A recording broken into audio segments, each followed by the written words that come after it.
지금까지는 제가 알려드린 방법은 좀 정직한 찍기 방법이었거든요. 네. 근데 제가 조금 야비한 찍기 방법을 야비한 방법이 그러니까 이게 약간 중컨닝이잖아요. 하나 찍고 저희 욕하지 마세요. 두 분은 시험 공부 진짜 많이 하셨잖아요. 그러면 찍는 거에도 어느 정도 좀 일가견이 있으실 것 같은데. 네. 항상 그 찍어내는 순간에 오잖아요. 오죠. 근데 시험 잘 보고 싶은 마음이 크니까 최대한 정답률 높이기 위해서 이제 온갖 고민을 다 했던 것 같긴 해요. 그니까요. 네. 그런 이제 마지막 순간에 뭔가 진짜 제대로 찍기 위한 고민들을 많이 하셨을 것 같아서. 네, 그 중에서 이제 되게 약간 유효한 것들이 몇 개 있긴 있어요. 그러면은 네. 학생들이 되게 좋아하는 컨텐츠잖아요, 이런 거. 뭔가 유효한 그런 뭐 방법들이 있다면 좀 추천 좀 해주세요. 첫 번째, 선택지를 줄여놓고 찍어야 돼요. 그러니까 이게 뭐 1, 2, 3, 4, 5번 적어놓고 펜 굴려가지고 걸리는 거 막 찍기 막 이런 식으로 하는 애들이 있는데 네. 그러면 안 돼요. 그 확률이 20%인데 확률을 높일 수가 있어요. 근데 어떻게 높이냐? 문제를 풀면서 동그라미, 세모, X, 기호를 활용해라. 기호. 그 뭐냐면은 그 문제 풀 때 보기를 읽어요. 확실하게 이거는 맞는 보기인 것 같으면 동그라미, 확실하게 아닌 보기다 X. 아 근데 긴가민가 해. 그럼 세모. 일단 이렇게 적고요. 긴가민가 한 것들 중에서도 조금 더 맞는 쪽에 가까울 것 같은 세모가 있어요. 그러면 세모 동그라미 쳐놓고 세모인데 이건 조금 틀린 것 같은 느낌인데 그럼 세모 X 해놔요. 그럼 5개로 구분이 되죠. 그렇게 해놓고서 만약 옳지 않은 거 고르시오였어요? 그럼 확실한 X가 있으면 당연히 그게 답일 거고. 네. 근데 그런 게 없을 때 찍는 거잖아요, 보면은. 그쵸. 그러니까 일단 동그라미는 제끼는 거예요, 찍는 거에서. 네. 그럼 동그라미가 뭐 2개가 있었고 세모가 3개예요. 그럼 일단 확률이 벌써 60%로 늘어나죠. 5개 중에 2개는 제꼈으니까. 근데 그 3개 중에서도 똑같은 세모가 아니라 그 중에 세모 X가 있을 수 있잖아요. 네. 그럼 세모 X를 고르는 거죠. 이런 식으로 문제 풀면서 본인의 확신의 정도를 기호를 활용해가지고 표시를 해놓고 그 다음에 마지막에 찍는 거예요. 확률이 무조건 올라가겠죠. 찍는 것도 어느 정도 이제 계산을 해서 찍어라. 그쵸. 무지성으로 찍지 마라. 네, 그러니까 확실히 아니다 보니까 제껴놓고 찍어야지. 그러니까 뭐 아예 모르겠다. 뭐 그러면은 뭐 똑같겠지만 그래도 보통 공부하고 나서 시험 보니까 어느 정도 제낄 수 있단 말이죠. 그렇게 해야 되는데 그냥 그거 없이 마지막에 이건 모르는 거니까 막 그냥 OMR 카드만 보고 막 찍는 애들 있잖아요. 네. 그러면 안 된다. 네, 선택지를 줄여놓고 찍어야 된다. 좋은 것 같습니다. 이거는 되게 주관적인 생각이어가지고 참고로만 들으세요. 그러니까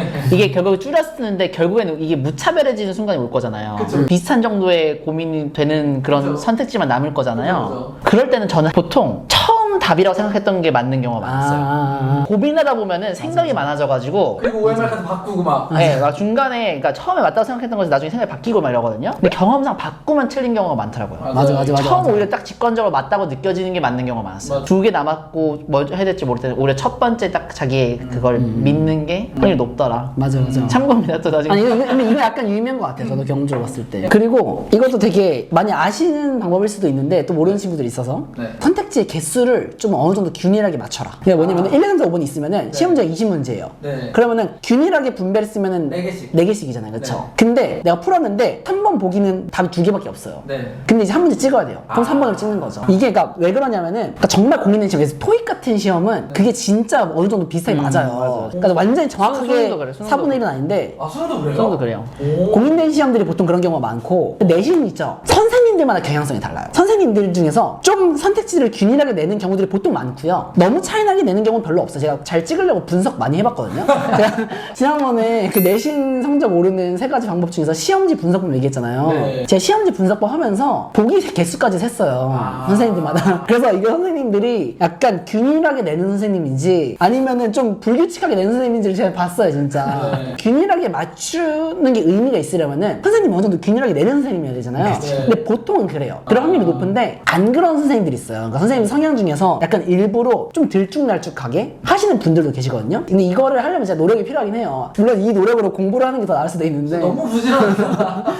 근데 진짜 완벽을 기하다 보면 그렇게 되는데 그래서 아무튼 일반적으로는 균일한 편이에요. 이거 저도 되게 동의하고 저는 항상 2번으로 찍었거든요. 네. 저는 아직도 항상 2번으로 찍어요. 전 4번. 전 4번. 전 4번. 진짜요? 전 4번. 내가 그래가지고 내가 아 왜냐면은 이것도 뇌피셜이긴 한데 제 경험상 어려운 문제들일수록 답이 4, 5번인 경우가 많은 것 같아요. 이거 내피셜입니다 진짜. 이거 공부를 하도 많이 하다 보니까 자기만의 뭔가 약간 그런 통계를 낸것 같아. 맞아.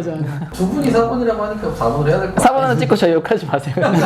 이러면서 댓글로 찾아. 선생님 때문에 틀렸잖아요 이러면서. 그리고 이거는 뭐 많은 분들이 아실 거라고는 생각하는데 어린 학생들은 모르고 있는 경우도 있을 수 있어서 하나 알려드리면 그 뭐 절대라던가 뭐 네. 반드시 이런 극단적인 표현 들어가는 경우 있잖아요. 네네네. 이런 경우는 틀린 가능성이 많다. 이거 거의 검증된 거죠 사실. 맞아요. 그렇죠. 근데 이제 저도 이제 어렸을 때 누군가한테 배운 거거든요. 못 들으면 또 모르는 친구도 있을 수 있으니까. 시험 문제 낼 때 사실 보기에다가 뭔가 살짝 말을 바꿀 때 출제하시는 선생님들 입장에서 뭔가 써먹기 되게 편리한 방법이잖아요. 맞아. 네. 예외인 경우가 있는데 그래서 이거 예외인 경우 모르면 이거 틀리겠지 하고 내기도 좋고 시험 문제 변형하기도 뭔가 쉽고 네. 하니까 이거는 그래서 막 뭔가 100%를 의미하는 표현 같은 게 있으면 그거는 틀렸을 가능성이 좀 높다. 또 마지막으로 뭐가 있을까요?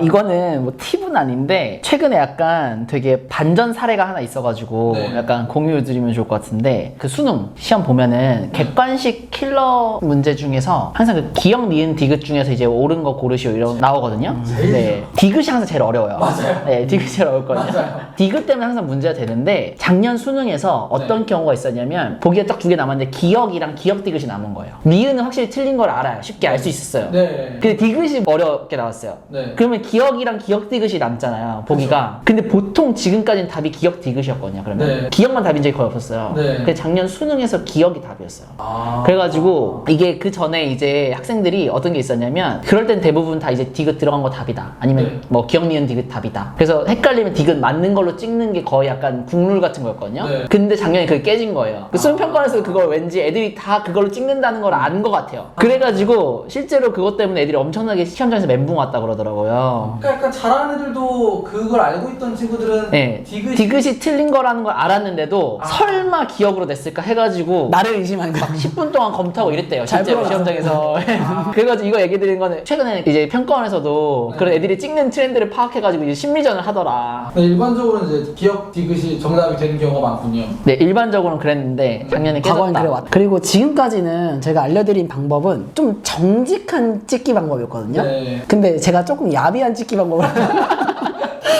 조금 야비한 찍기 방법인데 그래도 뭐 어떻게 뭐 찍어내면 잘 찍어야 되니까 영어 듣기 평가할 때 수능 영어든 학교 시험 영어든 특히 수능 영어입니다. 잘하는 친구들은 17문제 듣기 평가를 하잖아요. 듣기 풀면서 독해 풀어요. 1번 듣다가 답 확실하게 나왔으면 답 찍고 뒤에 가서 독해를 풀거든요. 그러면 이제 하다가 어떤 특정한 보기에서 갑자기 탁 하고 종이 넘기는 소리가 들리는 경우가 있어요. 아. 저는 물론 그걸 잘 쓰진 않았어요. 왜냐면 그래도 뭐 듣기 잘 했었으니까. 근데 가끔씩 저도 이제 공부하는 과정에서 네. 수능 때 말고 좀 헷갈리는 경우들이 있을 수 있잖아요. 그쵸. 그때 이게 도움이 되더라고요. 댓글 봤던 적이 있나요? 거기까지는 솔직히 기억이 안 나는데 제가 그런 걸 신경 썼던 기억이 나요. 어. 근데 그래서 뭔가 나는 아직 안 넘어갔는데 옆에서 막 넘어가는 소리 들린다 이러면 막 이게 긴장되고 답이라서 얘 넘어간 건가? 이런 긴장되고 저는 이런 생각도 많이 했던 적이 있었거든요. 그래서 듣기 할 때 다 같이 연필 소리나 종이 소리가 들리는 경우들이 있어요, 진짜 그쵸, 듣기는. 이거는 뭐 학생들도 특히 아는데. 수능이나 모의고사. 네. 그래서 이거는 콩급인데요? 그러니까 이게 약간 중컨닝이잖아요. 컨닝이죠. 근데 물론 옆에를 본 건 아니니까 부정행위로 걸리진 않아요. 그 그렇지만 소리 들으려다 듣기 못 들을 것 같은데. 혹시나 어려면. 왜냐면 이거 너무 신경 쓰지 말고요. 왜냐면 이거 신경 쓰다가 진짜 틀린 답 찍고 넘어간 거에 헷갈려가지고 막 그런 경우도 있을 수 있거든요. 그쵸. 그래서 너무 막 기량하지 말고 아무튼 그런 방법도 있을 수 있다. 그 찍는 방법만 제대로 마스터해도 이거 왠지 이거 댓글이 나중에 성지가 될 것 같은데. 또 좋은 꿀팁 있으면은 댓글로 많이 달아주세요. 저희도 한번 맞아. 궁금해요. 되게 유용한 꿀팁들이 또 있을 것 같아요. 이게 또 제가 베테랑 모르는. 분들이 댓글을 저희 채널에 꽤 많이 남겨주시거든요. 서울대 선배님들도 많이 계시고 네. 그래가지고 여기에 또 좋은 또 내용들을 많이 남겨주시지 않을까. 너무 궁금합니다.